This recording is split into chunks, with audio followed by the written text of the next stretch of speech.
بۆ لەبەرزکردنەوەیان هەڵمان بۆ داون تا چەندێکی بەخسەڵان بەڵام ئەبێت لە هەموو هەلومەرجێکە ئەوەمان لەبەر چاو بێ لەژێر فشاری دوژمنانی گەلەکەمان ناچارە بین چەقترین و ناخۆشترین ڕێگای تێکۆشان بگرینە بەر کە تێکۆشانی چەکداریە.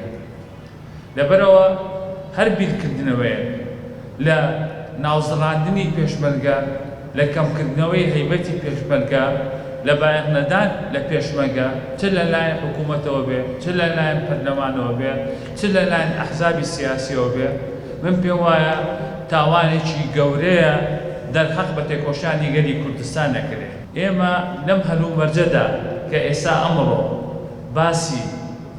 باسی بەستیدی ئەم کۆنگرایەکەین کە لەناو ئەم کۆنگرایەداین، ئەبێ ڕچاوی هەلومەرجی ئێستای کوردستان و ئێستای عێراق بکەین بەگشتی.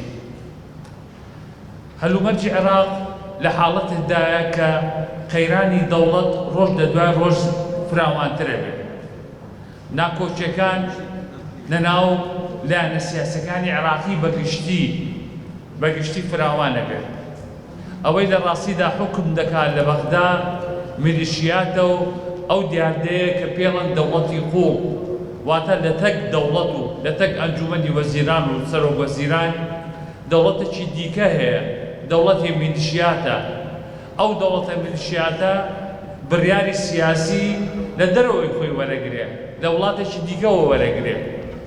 بۆ عێراق بەگشتی بۆتە شوێنی ململانەی سیاسی ئێران و تورکیا و ئەمریکا و وڵاتە زلهێزەکانی جیهان. تێکڕای ئەم ململانەکان بە پێشەوانەی بەرژەوەندی گەلی عێراقە، بە پێشەوانەی بەرژەوەندی گەلی کوردستانە. ڕۆژ لە دوای ڕۆژ هەڕەشەکان و مەترسیەکان لەسەر کەمکردنەوەی ئەو دەستکەوتانەی کە بەدەست هاتووە بۆ هەرێمی کوردستان لە پاشەکشەدایە. فشارەکان لە ئێران و لە تورکیا و لە عێراقەوە بەردەوامە.